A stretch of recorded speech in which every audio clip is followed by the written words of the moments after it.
팬데믹과 기후변화, 생태위기 등 인류 앞에 놓인 수많은 위기의 원인은 무엇일까? 지금까지 인류는 잠시 빌려온 지구로부터 너무 많은 것을 빼앗으며 온갖 해악과 파괴를 일삼았고, 그것이 현재의 갈등과 위기로 이어지고 있다. 세계에서 가장 존경받는 영적 지도자이자 살아있는 부처라 불리는 틱나탄 스님에 의하면, 진정한 깨달음이란 우리의 육체가 아름다운 지구의 일부임에 눈을 뜨는 것이며, 우리가 살아가는 지구가 겪고 있는 고통에 눈을 뜨는 것이라고 한다. 스스로 지금 이 순간의 존재함을 깨달으며 마음속에서 들려오는 생명의 소리에 귀 기울일 때 자신의 운명은 물론 지구의 운명까지 바꿀 수 있다. 오늘은 상처 입은 지구와 인류를 위한 틱나탄의 마지막 이야기, 틱나탄, 지구별 모든 생명에게에 대해 이야기해보겠다.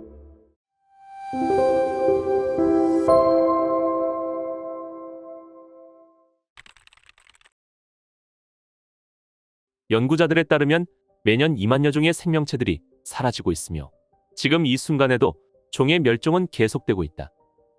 만약 세상의 모든 생명이 멸종한다고 해도 또 다른 형태로 생명체는 다시 나타날 것이다. 인간이란 언젠가 사라질 존재임을 알아차리기 위해서라도 우리는 깊이 호흡해야 한다. 불교의 경전인 금강경에서는 우리 자신과 현실의 진정한 본질을 이해하기 위해서 명상을 할 때는 먼저 4가지 관념을 놓아버리라고 한다. 바로 자아, 인간, 생물, 수명의 관념이다. 우리가 가장 먼저 내던져야 하는 관념은 자아인데, 인간은 누구나 세상과는 분리된 자신만의 자아가 있다는 뿌리 깊은 믿음을 가지고 있다. 다른 사람은 그저 타인이며 우리가 살고 있는 지구조차 우리가 아니라고 생각한다. 이런 생각이 우리 사고와 행동의 바탕이 될 때 수많은 고통이 생겨나는 것이다. 나는 나의 부모와 연결되어 있으며 더 나아가 더 먼 조상과 이어져 있는 존재이다. 내 육신을 이루는 세포 곳곳에 나의 아버지와 어머니가 존재하고 있음을 알 수 있다. 이렇게 내가 아닌 요소라고 할 수 있는 여러 가지 것들이 나를 구성하고 있다. 파도는 파도인 동시에 바다 그 자체이다. 또한 하나의 파도는 다른 파도의 일부이기도 하다. 이런 식으로 현실을 바라보면 우리는 결코 혼자가 아니다. 우리의 몸이 바로 우주의 몸이기 때문이다. 두 번째로 내던져야 할 관념은 바로 인간 존재이다. 호모사피엔스는 지구상에 가장 늦게 나타난 종인데 마치 세상의 우두머리인 양 행동하고 있다. 이런 시각으로 우리는 지구에 많은 피해를 주며 살아왔다. 오직 인간의 번영과 행복을 위해서 만물을 희생양으로 바친 것이다. 인간이 아닌 요소들을 보호하는 것이 바로 인간을 보호하는 길이고, 인간을 보호하는 것이 인간이 아닌 요소들을 보호하는 방법이다. 따라서 어울려 존재한다는 통찰력은 우리를 진정으로 일깨우는 힘을 가지고 있다. 우리가 내던져야 할 세 번째 관념은 살아있는 존재이다. 우리는 볼 수도 느낄 수도 없는 요소로 이루어져 있다. 먼지 입자와 솔입자, 쿼크 입자들이 우리를 이루고 있는 요소이며, 우리가 바로 그 입자이다. 우리는 몸과 마음, 물질과 정신, 의식과 물질적 세상이라는 관념을 뛰어넘어야 한다. 그런 관념은 거대한 장애물일 뿐이다. 현대 과학자들은 전자와 광양자도 지능을 가지고 있다는 사실을 밝혀냈다. 이는 눈에 보이지 않는 세밀한 입자들 역시 비활성적이거나 생명력을 가지고 있다는 의미이다. 우리는 살아있는 존재를 생명이 없는 존재나 깨달음을 얻은 성스러운 존재와 다르게 취급하려는 관념을 반드시 버려야 한다. 그런 잘못된 관념들이 분열과 차별, 그리고 고통을 만드는 원인이기 때문이다. 금강경의 4번째 가르침은 바로 수명에 대한 잘못된 관념을 내던져야 한다는 것이다. 태어나서 죽을 때까지 짧은 순간 동안에만 지구 위에서 존재한다고 믿는 것이 바로 수명이라는 관념 속에 사로잡혀 있는 것이다. 세상에 태어나기 전에도 우리는 이곳에 있었고, 세상을 떠난 후에도 계속해서 이곳에 머물고 있다. 다만 모습을 바꾸어 이어질 뿐이다.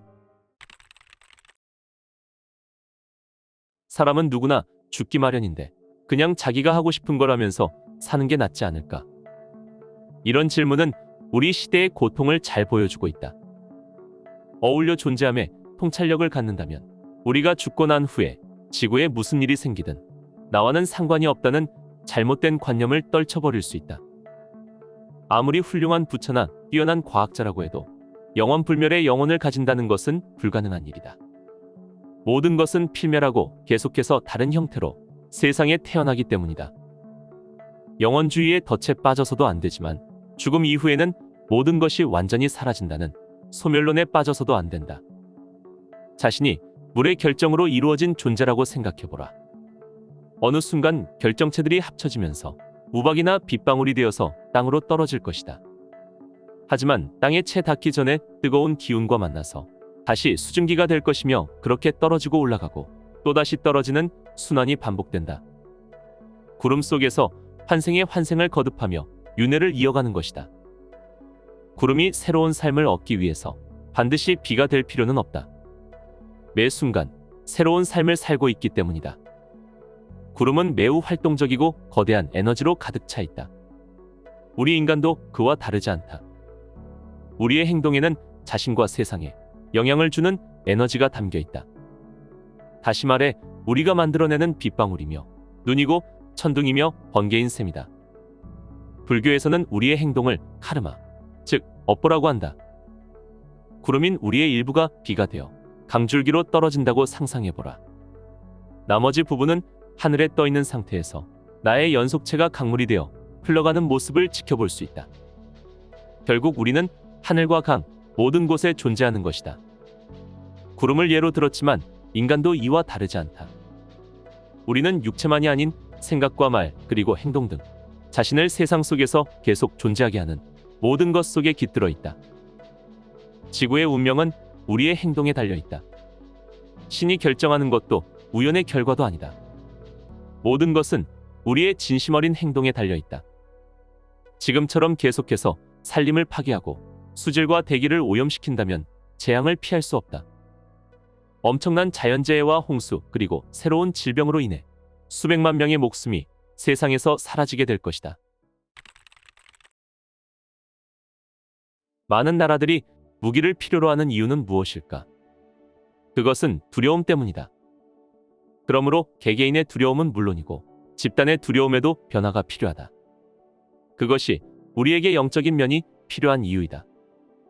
평온함과 포용, 두려움 없는 마음으로부터 에너지를 얻을 수 있다면 자신이 처한 상황 속에서 두려움을 떨쳐내고 유대감을 이끌어낼 수 있다. 그것이 없이는 우리의 지구에 기회는 없다. 우리의 평화와 힘 그리고 깨달음은 우리 모두를 하나가 되게 만들고 우리 각자가 지구의 재앙을 피하기 위해 제 역할을 하도록 도울 것이다.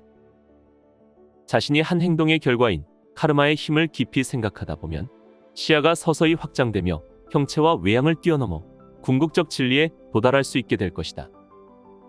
어려운 상황이 닥쳤을 때 우리는 살아남기 위해서 그리고 희망과 연민의 감정을 유지하기 위해 영적인 수행을 해야 한다. 지구상에 있는 모두가 일상의 영적인 차원을 더한다면 고통에 휩쓸리지 않고 고통을 잘 다스리며 행복을 키워나갈 수 있다. 우리의 시대는 영적인 시대가 되어야 한다. 우리의 생존이 바로 영적인 것에 달려있기 때문이다. 폭력과 전쟁에 항상 무기가 동원되는 것은 아니다. 분노와 오해로 가득 찬 생각을 한다는 것은 그 자체로 전쟁이나 다름없다. 어쩌면 우리는 자신도 모르는 사이에 주변 다른 사람들과 싸우며 전쟁을 벌이고 있는지도 모른다. 우리의 적은 다른 사람들이 아니라 증오와 폭력, 차별과 두려움이다. 지구를 살리고 사회를 변화시키고 싶다면 우선 형제애와 자매애를 가져야 한다.